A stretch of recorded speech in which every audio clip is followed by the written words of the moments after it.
Okay, sige, sige. Di ba sabi dito sa problem, itong sa review question, yung area daw is 60 meter by 40 meter. So, para makuha mo yung constant area, i-divide mo lang siya sa 4. Ano na yan siya? 4. Constant na yung Oo, constant na yan. Tapos, tandaan mo lang palagi, pag ang existing area is greater than new elevation, existing elevation is greater than new elevation, ibig sabihin kailangan mo mag-cut. May ma-imagine mo? Sige lang, continue ko lang. Kasi parang ganito yan siya, oh. Parang ganito yan siya, Kuya Ansari. Kunyari, ganito yung elevation ng lupa. Ito yung elevation na gusto mo para sa, kunyari, parking area.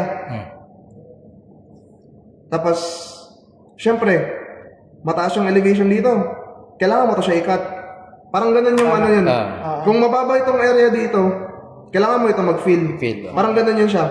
Pag ang existing elevation is greater than new elevation, kailangan mo mag-cut.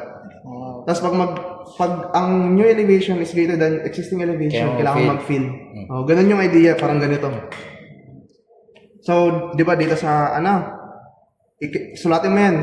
Station 1, A1, ganito yun siya ito. A1, A2, A3, A4, A5. Isa-isa mo siya pag grid. B1, B2, B3, C1, C2, C3. Hanggang E to siya. Hanggang G to. Hanggang G. So, yan. Tapos, sabi dito sa problem, hindi pala. Paganda ko na yan. Ang new grade daw, yung elevation na gusto niya is 100. So, ito. 100 na yun lahat. Constant yan, man.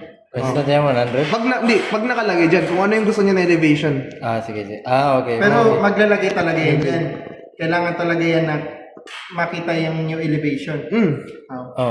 Kailangan. Okay, bali, yan yung base natin na yung 100. 100. Intindihan Parang ito siya, parang ito yun, parang ito yung 100. Ito yung elevation na gusto mo. Okay.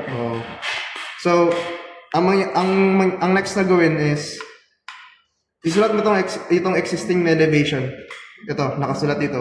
100.5, tapos next dito is 99.7. Yan, isa-isahin mo. Etc. Sunod-sunod na yan. Tapos, yung sinabi ko kanina, di ba? Pag ang existing elevation is greater than new elevation, ibig sabihin, kailangan mo mag-cut. So, 100.5 minus 100, yung remainder niya, lagay mo dun sa cut. Bali, basic men, minus mo na lang yan. Minus lang. Bali, ang ilagay mo lang dyan yung remainder. Tulad dito, 99.7, gusto 100. I-minus mo lang yan siya, ang remainder niya is 0.3. Bakit na dito siya sa feed? Kasi, ang new elevation is greater than existing elevation. Kailangan mo mag-fill. Tama. Sige. Tapos, gets na tong depth fill at saka depth cut. Ito pala, dito to magpasok.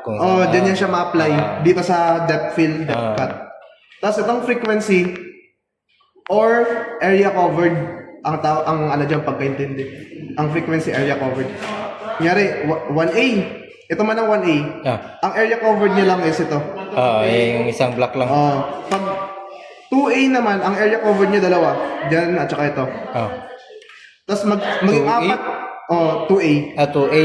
Maging apat lang yung area covered niya kapag 2B ka. itong 2B. Apat ang area covered. Balik, gets na yan. Tapos, dito, yung area constant, ilagay mo na siya dito sa sa area constant. Then, Constant yan, 600? Okay. Diba dun sa problem? Ito, tama. Tapos, ang mangyari dyan, di ba, So, kung pag anong isolve ko ito, automatic, sulat ko na lang yun dyan. ganyan. Lahat na yan, area constant. Then, di ba, zero naman ng fill mo. Ang hinahanap mo dito yung volume ng cut, itong 0.5. Bali, ang gawin mo lang, 0.5 times frequency times area constant. Yun na yung maging volume ng cut mo.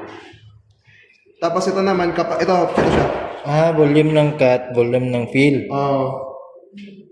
So, i-multiply lang to sila lahat. I-multiply mo lang 0.3 times 2 times 600. Zero na eh, may zero man dito. Oh, Zero na yung zero. Wala na itong cut Wala- kasi wala plan. ang kinuha mo na volume yung fill lang.